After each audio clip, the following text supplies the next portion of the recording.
I finally get to kill my friend. What? Hello. Welcome to Bad at Board Games. Well, we're bad at board games. I'm Brad Lake. I'm Topher Ferguson. And we're bad at board games, so you don't have to be. Like this game.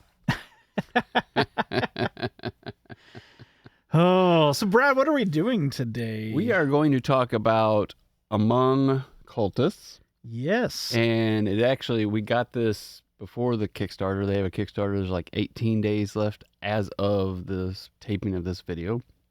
But they sent us this probably 3 months ago. They didn't tell me they were having a Kickstarter. Just to review it, no strings attached. Unfortunately, that may be what they get. And we're going to give you our opinions of it. And we'll try to get this out this week. So you'll have a couple weeks to think about it before you do or don't back their Kickstarter. Yes. So Among Cultists is a game that is designed by Stefan Godot with Godot Games. And I might be mispronouncing that, but I believe that could be what it is. It is a game for, 4 to 8 players? 4 to 8. Right? So yeah, not solo, not just a couple people. Yes. 4 to 8. And so the theme is, it's kind of a typical trope. I don't necessarily know if it feels Cthulhu, but I think it kind of has that leaning towards without actually calling out Cthulhu. You got like a fishman and some cultists and some things. We haven't looked at the 2 expansion maps, but is there a Cthulhu in it? No. Yeah. No, there's no Cthulhu in this. But it kind of like leans in there without talking about it. You are detectives. You are trying to find the hidden traitor, or the hidden traitor is trying to kill you, so to speak. Very werewolf, very secret age. Hitler. Yeah. And it's in that genre, right? Yeah. For sure. But they have a map, which makes it a little bit different than the others. Yeah. But that's the theme that you're looking at when you're going into this. Yeah. This is a game that largely is going to be, mechanic-wise, social deduction. Mm-hmm. And that is solely what it is, and that is how it is marketed, as a social deduction game. But it does add a few other little things into it in terms of the play. Now, almost all of mechanics are going to go back to that idea of social deduction and trying to figure out who is alive, who is dead, who is a cultist, who is one of the other investigators that's safe to be around. What you're doing as you go through the game is really just kind of building out into various aspects as you explore a building. So in this game here, without the expansions, it's a university setting. Mm-hmm. The expansions take you into other locations as well. But you are in a university and you are exploring that university. So you've got some movement points that you get to be able to use. And then you also have a hidden health. I don't know the better way to say that. Right. Probably it would be in the rule book, but you're alive or you're dead. You are either alive or dead. This is not a player elimination game, which I love when it comes to games, because I do not like player elimination. Whether it's me or somebody else, I want us all to play from beginning to end. And so with this, if you are dead, you are a ghost. If you are alive, you are alive. But you do not ever get to see your own status until it is revealed in the game. And so the mechanics really come down to movement. You've got some events that are going to be coming up. You've got some accusations that you can make, some votes that you can make of other people. But most of it is going to be really just trying to decide who's alive, who's dead, giving some cards back and forth, which we'll get into as we get into the overview. And then at the end of the game, really seeing if you have won by collecting enough books. And I don't fully see how that goes with the theme, but it is a university and we are collecting books. There you go. There you go. So as Toph talked about, the player count is 4 to 8. We feel the best player count is going to be in that 6 to 8 range, 6, 7 to 8. And probably it's going to sing more at 7 and 8 than it is 6. But we've haven't been able to play it at those player counts, but we really feel like that's going to be where you're going to want. And so that's going to kind of make it a little difficult. You're definitely going to want to have a group that size, but that's really where we're going to recommend, because we played at the lower player count and it didn't quite sing for us. So 6, 7, and 8, try it there. Yeah. Maybe a lot happier with it. Yeah. And there's no solo. There is no solo. I definitely think the 7 or 8 is where I would want to fall into, because at that point in time, you go from having only one cultist to having 2 cultists that are hidden in your group. So it can give a little bit more ability to kind of play the acting role out in this game, which you have to do social deduction wise. But then also a little bit more of there's 2 people we got to figure out, not just one. And I think that'll play into it. So. And so Toph's going to go over kind of a summary of the turns. So there's not a lot going on, but just want to give you an idea of like what does a turn actually look like?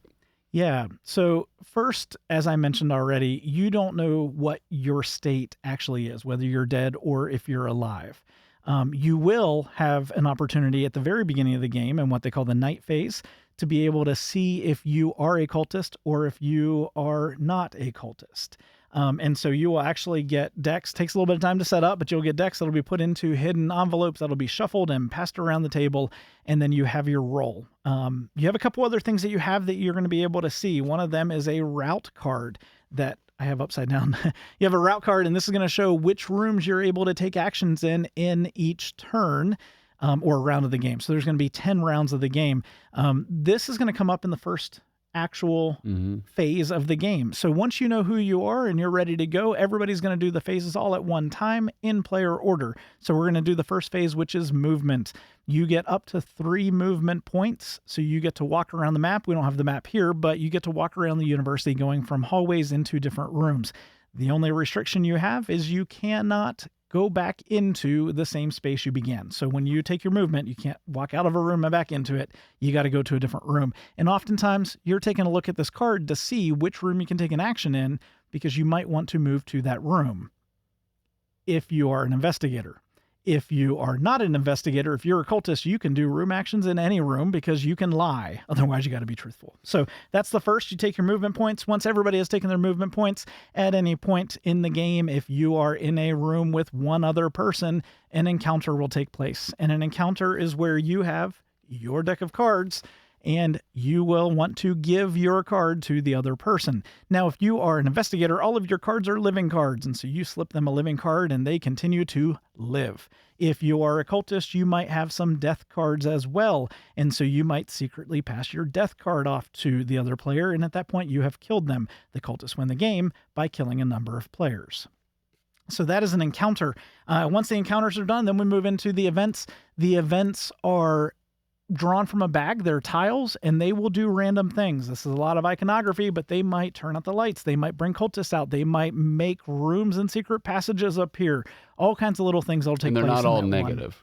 No, they're not all negative. So it's like, it's not like every time you pull something out of a bag, I would say we pulled out more positive than negatives in our game.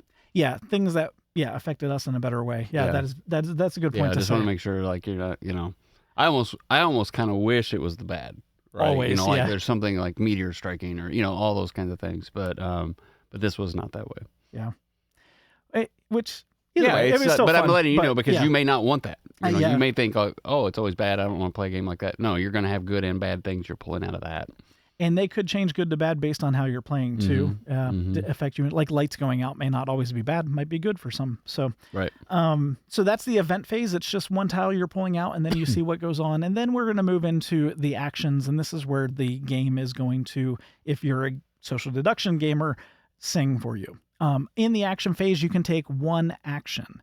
Every player, go in player order, is going to take their one action, and you can either choose to do a character action or a room action if you're allowed to take an action in that room.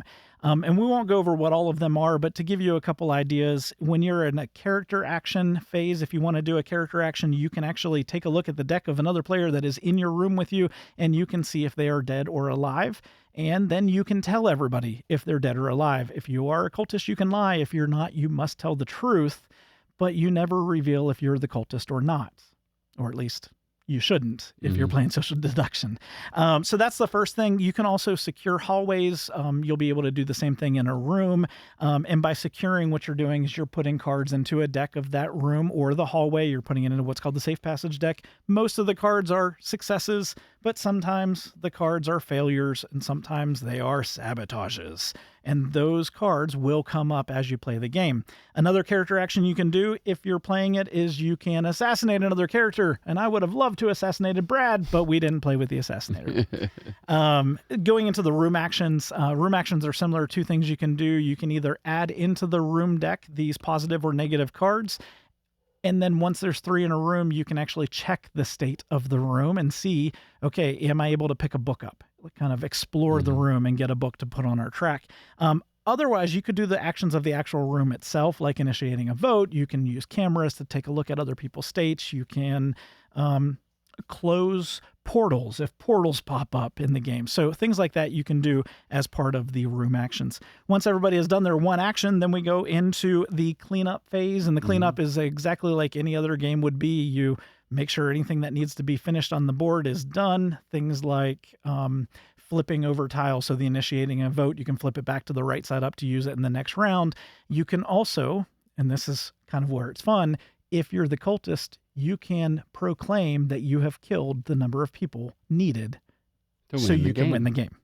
And that's the only time where you're going to actually say, hey, look, I was supposed to kill 4 people and I killed 4 people. I win, you all lose, which I got to do when we played. So that's kind of the overview of the game. You have 10 rounds to do it. You either want to get enough books to win the game or kill enough of the investigators to win the game if you're a cultist. And then this is your round tracker. If you're wondering what the clock is for, whenever you pull something out of a bag, you place it here. Lightning means it happens immediately, and then you go on to the next phase of the game. Pros and cons, I guess. My pro with the game, I was excited about a hidden traitor kind of mechanic. I like that. Nemesis. I was hoping that this was going to be kind of like a Nemesis-ish. I'm going around on a map, I'm taking actions, and then, at some point there's the traitor here, and you don't get launched out into into space, but the traitor comes in and something happens and Cthulhu eats you. I don't know what I was expecting, right? But that was it makes you feel like that. So that's a pro, just in the what you think you're going to get. Now we'll get to my con in a minute, but that's one of the pros is like, oh, I think this is how I think the game's going to be. Yeah. I think for me, one of the biggest pros of the game is the checking the state actions. I like the way that they said, okay, for the most part, like if you are actually good, if you're one of the investigators, you're going to have cards that you can add into the deck. So you're going to have a whole deck of good. Yeah, you're going to have a bunch of cards in your hand. And the rules say once you open up your hand, like the decks are shuffled for you before they get put in the little bag. You cannot at that point reshuffle or reorganize the cards because the cultists are going to have different cards. They're going to have successes, failures, and sabotages. They're going to have dead and alive cards. And so everybody else is just going to have alive and successes. And so you go into a room and you say, I'm going to put this card under the deck, and you put it into the deck for that one. You tell everybody, hey, look, y'all, I'm securing this room. And then it's up to everybody else to believe you or not. And then when you check the room, that's kind of that fun. You're shuffling the deck and you're saying, okay, well, let's see if we're good or not. Oh, it's a success. Okay, we get to do something. The game gives a little bit of an excitement in those moments. And I think the more that you get into the later rounds, it would be more fun because you have more cards in some of the decks. Like, for example, the Safe Passage deck, which sometimes an event will say, flip over the Safe Passage deck. And that is also a lot of successes, hopefully, or it could be failures and sabotages, which could make the game go awry or do negative things for you, like lose books and make them go back into the rooms. So I think that is what I enjoyed probably the most out of it was the way that it was constantly, you're shuffling this deck and you're like, okay, what's going to come up in it? And you can get a little bit of stress in that moment. Yeah. So how do I phrase this? Well, the other pro I have is like, there was one moment where it kind of got like, who's the traitor? I was trying to get everybody, I think I was trying to say you, and like, nobody would believe me. I'm like, no, it's Toph. Like based on what was happening and how that card got in that room, Toph was the only one that was there. It wasn't, I wasn't even in that room. Derek, but then like Dramon didn't believe it, and so trying to vote Toph as the cultist didn't, like that microcosm of the game when we actually did that for a few minutes, that was fun. And that is where this game is going to sing. And that's what you want in the game. However, that wasn't what we got in the game. Yeah, maybe we should go ahead and take this opportunity to say our gaming group is not a gaming group to do social deduction games. Yeah, so when we get into our... Do you have another pro before we talk about our cons? So one of the big things for me is it is not player elimination. And I think that now there is a difference. When you become a ghost, you can't do everything, but like movement, you can teleport anywhere where you want because you're a ghost. And then also, like when it comes to actions, the only thing you can do is slide a card into the deck or check the state of the room. You can't do anything else. You're a ghost. So obviously it makes sense you can't do anything else. But I like the fact that you're not out of the game. I also like the fact that you can be dead for a long period of time and never know. You could end the game and not know that you're dead. Yeah, and I would say that like you think about being a ghost, and I don't think it would be that fun. But the fact that you don't necessarily know you're a ghost. It's only when you've been revealed as, oh, wait a minute, I'm actually dead. That's when that you would flip to the ghost side. You could be dead the whole time, and you're going around as a human until that discovery, so to speak, is made. So yeah, I would say that because you're not probably going to be a ghost very long in the game. Hopefully not. If you play the game well as a cultist, you want to make sure that you are not revealing somebody you've already killed. Mm-hmm. And so, because if you do, people know, oh, well, now instead of having 5 people to kill, he only needs 4 more. And so you kind of want to be smart with how you're doing that. And so that's where social deduction would come in. If other people are always checking decks, you kind of want to stop them before they do that and convince them to do a different action. Which is another part of one of the pros that I have of the game is the, how do I really face this? I'm not a big social deduction person, so to be able to put this in it, but the ability for the cultist, if you are the cultist, to be able to know who it is that you're killing and be able to go around and try to play it out well enough without giving yourself away. There's a little bit of a play in there of, okay, I'm not good at social deduction, and somehow I set up the game, I set it up wrong, so I had to reshuffle it, and I realized that I was the cultist at that point. I reshuffled and forgot that I was supposed to put something into the decks. Oh, now I got to reshuffle it again, and I was a cultist the 3rd time. I don't know how, right away, setting up the game, 3 times in a row, I was the cultist. Oh, out of all these envelopes, you grab the cultist one each time. Each time. So I was, yeah.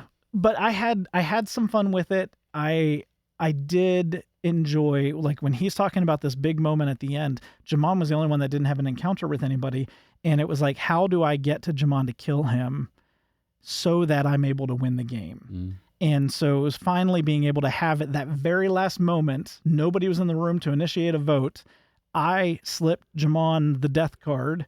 And then when we got into cleanup, I was able to say, y'all, you lost. I killed y'all. Yep. And so, yeah, as the cultist, that was a good part. That was definitely a pro for it. Yeah. And so moving on to cons, and this is kind of where you need to understand, like, this did not hit for our group, right? I would say I was excited about this game. I thought this was going to be social deduction with a map and moving around and doing stuff. The moving around and doing stuff just didn't hit. Like it's really social deduction, and then you're using the map to like create those social deduction things that you may not even need the map for.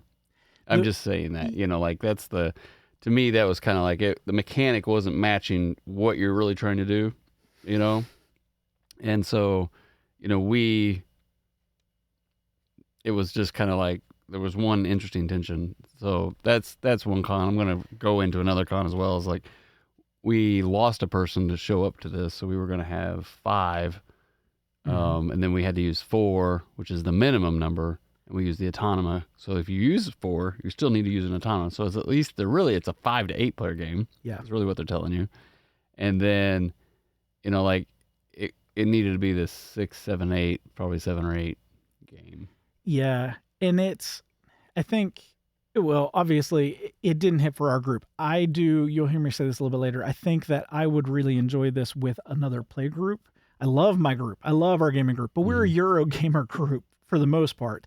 And then we do play some other games in it, mixed into it, but we never get into social deduction heavy. Yeah. We get into Hidden Trader, but not social deduction so much. I think for me, the one thing that I was so excited about with this game was the idea, and Brad mentioned this, the idea that it's social deduction, but there's a board game to it. But I don't understand where just collecting the books and putting them on the bookshelf to get enough of them to win the game was as thematic as what the cultist was doing, trying to go around and kill people or, you know, do something Yeah. else. I think I wanted more from the board game. It kind of felt, in comparison to the rest of the game, lacking. However, if everybody is walking around doing a lot of accusations and a lot of, you know, checking statuses, all that kind of stuff, then it feels more like, okay, there's a board game that goes along with it. But for our group, that's a board game group, there wasn't enough board game. We were trying to win. We were trying to get the books, get all the things. Yeah. And really what you need to do is when you get two people in a room and an encounter happens, it really needs to be more the accusation. I think you're the traitor. You think I'm a traitor. Okay, let's look. Yeah. And we were more, okay, I'm giving you a card, you're giving me a card kind of thing, versus a lot of the accusation. The one time we did have the accusation, because as we were checking the rooms, we saw that there were traitor cards in there. Like, okay, who's been in here, right? So that was fun. So that's probably why we're saying, like, the higher player count, you're going to have more of those experiences. Yeah. Which would make it more interesting. And you'll have more people that's going into different rooms. It was also at one point in the beginning of the game, we had an encounter, or not an encounter, but we drew one of the room decks, and it was like, well, who's been in this room? And it was like, we want to get more people to play the game so that there's more people to not know exactly who's been where on each turn, because that immediately, I thought from the very beginning, like it was like round 3, and I thought they were going to immediately know it was me because there was only like 2 of us that had been in that room. And so I kept playing the whole, well, when we set up the game, sometimes like each of the rooms might have good and bad cards, which they do. Some of them do. Like the setup of the game is not all rooms have good cards, but there are starting cards that in some rooms are going to be positive or negative. And I think what was so funny about it was that room must have started with a negative, because Brad went into it and put a positive, and I went into it and put a negative, and Brad was like, well, there's 2 negatives and a positive, or like however we were pulling them up. Right. It was like, it has to be Toph. And I was like, no, they start with some negatives. Like, no. And everybody else, the other 2 players just did not catch on to it. And I was like, well, thank goodness. Because from the beginning of the game, I thought I'd lost. Jamon saved you. Jamon did at one point. And I forget what happened. Me and Derek picked you as the cultist, and Jamon didn't. Yeah, they had the vote. And I was the first player, which meant I was able to double accuse or change a vote or something like that. And so, yeah, he did save me. Yeah. I forgot about that. Yeah, they tried to kill me. Can you believe it? Brad tried to kill me. Go figure. Whether he's the cultist or not, I'm dead. But anyway, con for you? I mean, well, that's kind of... That's your biggest? That's probably the biggest. I don't know. It's just, I think the board game was the board game aspect part. Was just not there. Yeah. It really was like, I think if like Werewolf, there's no board game. You know, Hitler, there really isn't. Secret Hitler, there really isn't a board game. Like, you know, you're kind of expecting that with this, and it really didn't. But I'm taking this puck and I'm moving it 2 or 3 spaces, and then you do a thing, and that was like very underwhelming. Yes. You know, it really was. That's exactly the words that I wrote down. It was just very underwhelming, and it had a microcosm of some interesting play. I'm glad it played quickly for us. Yeah. But, like I said, it's, our caveat is it not hitting for our group. We ended up with 4 players and had to play autonomous instead of 5. So you take that with a grain of salt, but I don't know if it really would have made a giant difference if we'd have had 7 people. I think the person that was not able to come, I think he would have gotten a little bit more into the accusation and social deduction side. The rest of us were not really that way. I think this not intentionally. We all went into it positively. I was excited to play it. Oh, we were, yes. Yeah, I mean, we didn't go like, oh, we got to play this. No, it was all intention to be like, this looks cool. It's going to be a map. It's going to be this. It's going to be that. But it came down to never like, and I was trying to encourage people to start the discussions and stuff like that a couple times. I was like, why am I trying to initiate it? Like, I'm the one that they're going to try to kill. But if your group does social deduction well, or if your group likes to act out and kind of build the story as you go, and you're doing that together, feeding off each other, I can see where it would be positive. You know, you have 2 people that's in the same room. Well, for us, it was just, okay, here's a card. Like, we didn't get into it. But if you get into the acting side of it, then all of a sudden the idea of moving around this map starts to make sense and is a lot more fun. And then the same with the votes. If you really get into trying to like sell yourself as one or the other, or sell somebody else as the traitor, then you're going to enjoy it a lot more. But if your group does not do that, then the game's going to leave a lot to be desired. Yeah. So Moving on. So the weight rating. Yes. So according to BGG, as of today, they're listing it as 2.28. I didn't think a whole lot about the weight rating. So here's what I would say about the weight rating. I think the movement around the board and the actions that you do might be closer to like 1.5. Yeah, 1.5 to 2, which is not saying it's a bad thing, but there's not a lot of complexity in that. Now, if you play with the rules where you start adding in different roles and things like that, I don't know what the expansions do. They may do something different, but just in the base game, if you add in the other rules, then you might start seeing a little bit more asymmetry. And at that point, maybe it might go up a little bit higher. But for somebody, for it to be over a 2, some people think it's a 3. This is not. This is not Euro. Like, you're at least getting into intro level Euros, and this is just not that. And that could be because our group doesn't do social deduction. It could also be that our group was only playing with 4 players, and then you have to play with the automa, but only playing 4. Maybe if we are getting into a group that plays higher player counts, maybe it would be seen as a little bit more challenging because the number of books that you have to collect is going to scale based on the number of players. So maybe it does become a little bit more challenging at that point. But you have a whole bunch of Euro gamers sitting down to play a game together, and all of a sudden it's, well, we're going to get all the books pretty quickly. So, yeah. So I don't know. I don't know how accurate. I would say that's not about a 2. Yeah, I would say 2. 2 at the most. Yeah. So again, not always bad to be a 2. No. And then the value rating. So on Kickstarter, it's interesting. You can get this box, and I think it has an extra investigator in it for $50, 50 euros, so whatever that converts to, but not with shipping. So, a value rating for this, like, if this were $20, I would say is a value, or even 10, value of 1 out of 5, right? So if it was cheap for the experience you're getting, for $50, I don't think this is all that bad. Now they have the all-in, which is like 125 euros, which is 135 US. But I'm not going to talk about that. I'm just going to talk about the base game. I think it's solid. They're not trying to give you this horrible experience for a lot of money. I think $50 is decent for what you're getting. You're getting some cool components, but there's no, like, all these cards are the same. Just realize that you're not getting this massive amount of, like, oh, all these cards are going to be different. The player boards are just, very simple. So I think this is at like a 3 out of 5 for your value. If you're interested in this, now when you add the shipping on, it's going to go down, but like, just for a $50 game, I don't think it's that bad. I think it's kind of average these days. So it's a 3 out of 5. Yeah. I will say, I think this is kind of cool to bring out if you're thinking of the all-in. Again, if you're the group that does this. So they have 2 expansions that are like new maps, like new additions onto it. The third, which is this little box at the top, this is so cool.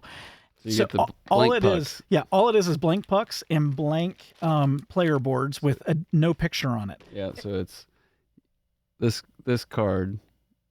It's just blank, so that you can add your own pictures onto it, and they give you cut like sticker overlays so that one side is the alive, one side is the dead, because that's what these little like pucks do. I think that's awesome. Like, that is cool. I was going to take a photo of yourself and then cut it out and sticker it onto, into the game. It's fun. Yeah, and if we play this with Brad's family, I might actually do that just so that when we sit down and be like, okay, here we go, and then all of a sudden, I want to see like Ara and Mona look down and be like, wait, that's me. And like, that's awesome. Like, hands down, fun. I think, that's such a cool aspect of the game. Yeah. So moving on to our BGG rating, I'll go first if you don't care. Yeah, go ahead. BGG is ranking this at 7.5. And for me, I'm going to have to say the most I could give this based on our play, and we haven't played it 10 times, but at the same time, I don't want to, is a 6. Like, it's at max is a 6 for me.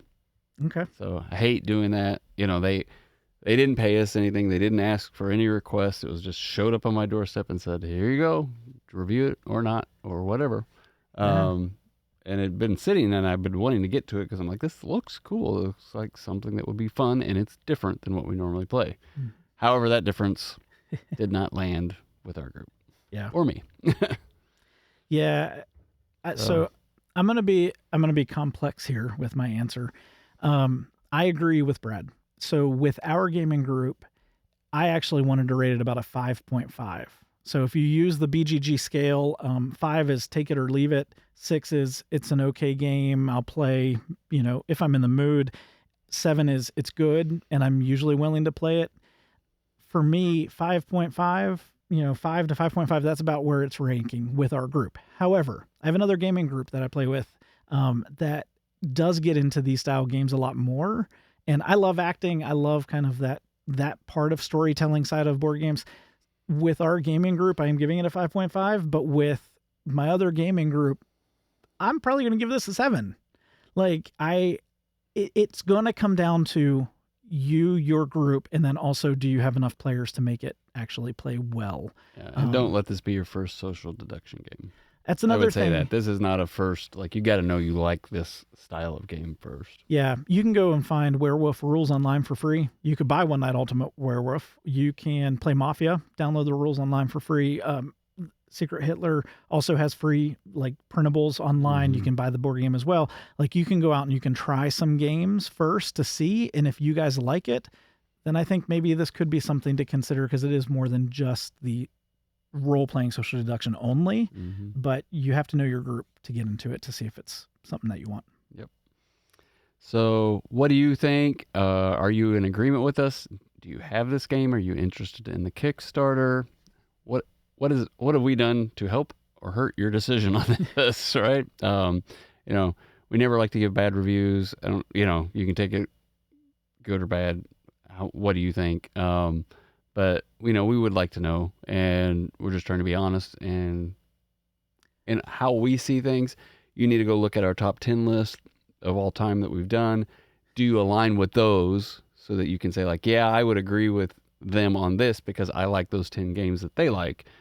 If you don't, and your games are way different than those 10 that we love the most, then you can't look at our review of this and saying, like, we don't like it. It isn't going to align with the games you like, right? So that's a good litmus test, for you to say, like, okay, they don't like it, but do I even like any of the things they like? So take a look at that. Yeah, I'm actually now thinking about we just did our top 100 games of all times, and I think the only things that had hidden roles in it was Nemesis, Mind Management, and Oh, did you have that on yours? Definitely not on mine. Okay. I know you don't like it. Okay, so Mind Management, and then Shadows over Camelot. Yeah. And I had Dead of Winter. Yep. And that out of but none of those are social deductions. They're not. Yeah, they're not the social deduction side. So out of 100 games each, maybe 4 or 5 were hidden roles. Without none of them were social deduction. Yeah. So that just tells you what our games are. So we always like to give honest reviews. We tell it like it is. We're bad at board games. That's what we do. But yeah, I'm anxious to play this with some other people. I am not going to say I don't want to play it ever again. I don't want to play it with our gaming group again, though. Yeah. Sorry, gaming group. Love you all, but let's play I don't know. Euro games. There you go. So just remember, no matter what you play and how you play, whether it's solo, with family, or friends, enjoy whatever game you bring to the table. Have a great night.